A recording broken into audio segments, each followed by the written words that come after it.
जारी विशेष आक्रोश rally, dying कैंडर की निकली अर्थी। पाली मेडिकल कॉलेज के चिकित्सक संघ RMCTA पाली एवं राज्य के अन्य 16 राजमेश मेडिकल कॉलेज उन्हें डाइंग कैंडर पोतित करने एवं वर्तमान में कार्यरत चिकित्सकों को राजकीय सेवा नियमों से वंचित रखने के विरोध में पाली बांगड़ मेडिकल कॉलेज और जयपुर मुख्यालय पर पिछले 8 दिनों से धरने पर बैठे हुए हैं, मगर अभी तक राज्य सरकार की तरफ से हमें कोई ठोस आश्वासन प्राप्त नहीं हुआ।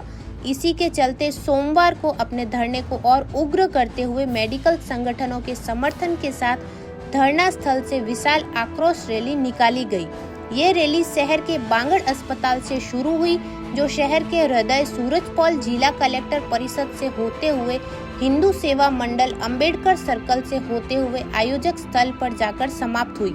आक्रोश रैली में डाइंग कैंडर की अर्थी निकालते हुए सरकार के खिलाफ नारेबाजी करते हुए अपनी मांगों को लेकर मुख्यमंत्री के नाम जिला कलेक्टर मंत्री को ज्ञापन सौंपा।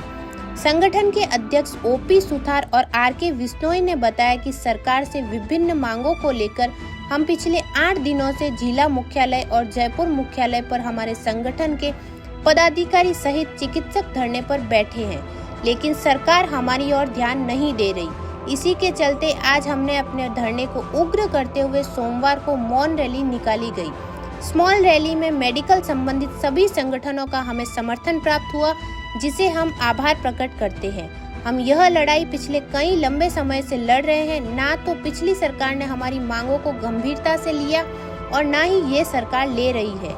इसी के चलते आज हमने यह मौन रैली निकाली है। आज शाम तक अगर सरकार की ओर से कोई ठोस निर्णय नहीं आया तो कल मंगलवार से यह धरना जयपुर मुख्यालय में तब्दील हो जाएगा। जब तक हमारी मांगों को नहीं माना जाएगा, हम यहाँ पर अनिश्चितकालीन सरकार के खिलाफ धरना देंगे। निकाल रहे हैं, आपकी क्या मांग है सरकार से? देखिए, माननीय नरेंद्र मोदी जी जो यशस्वी प्रधानमंत्री है, उनका सपना था शुरू से ही कि ग्रामीण क्षेत्र में मेडिकल कॉलेजेस खोले जाएं, और इन्होंने मेडिकल कॉलेज खोले। तो जब इन मेडिकल कॉलेज के खोलने की शुरुआत हुई थी, तब फैकल्टी का रिसोर्सेज की कमी थी, अपन सबको पता है। उस समय हम लोगों ने जहाँ भी नए मेडिकल कॉलेज खुले, हमने ग्रामीण परिवेश, क्योंकि हम ग्रामीण परिवेश के भी हैं ज़्यादातर लोग, हमने ग्रामीण परिवेश में काम करने की ठानी।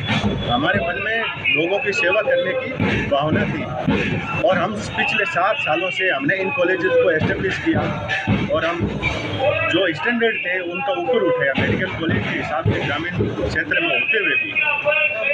चूँकि हम 7 सालों से RSR नियम हमारे ऊपर लागू करने की मांग करते रहे, और सौभाग्य से माननीय राजस्थान सरकार उप मुख्यमंत्री जी ने घोषणा की कि भाई RSR लागू होगा, लेकिन अपन सबको पता है कि किस तरह से ब्यूरोक्रेट्स ने हमारे साथ एक तरह से हमारे साथ धोखा हुआ है। तो उसी के विरोध में हम ये संघर्ष कर रहे हैं। मेरी सरकार से, मेरी माननीय मंत्री जी से और आम पब्लिक से सबसे अपेक्षा रहेगी कि हमारे साथ सहानुभूतिपूर्वक सोचते हुए जो हमारी हक़ी मांगे हैं, हमारे ऊपर RSR लागू किया जाए।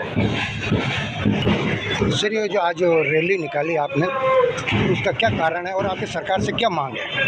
अब हमने अभी रैली निकाली है, हमने एक डाइंग कैडर का पुतला बनाया। सरकार ने हमको जो मेडिकल कॉलेज में पहले से ही काम कर रहे थे, उन डॉक्टर्स को डाइंग कैडर के अंदर डाल दिया और कहा कि जो पहले से जो कार्य कर रहे हो उन सब डॉक्टर्स के लिए तो वो पुरानी नीति लागू होगी, जो नए आएंगे उनके ऊपर RSR के रूल्स लागू होंगे। तो हमने उस डाइंग कैडर का पुतला यहाँ लाके और उसका मृत कैडर का यही पे इसका समर्पण कर रहे हैं। और हमको भी हम मांग करते हैं सरकार से कि हम पे भी समान रूप से RSR लागू हो, जैसा कि नए लोगों के लिए लागू हो, वही RSR हमारे हम RSR की कमी के कारण हम हमारे अनुकंपा की नियुक्ति से वंचित रह रहे हैं। हमारी PL एनकेसमेंट की, हमारी PPS की, NPS की कोई सोशल सिक्योरिटी हमारे पास नहीं है। इस सब की मांग करते हैं।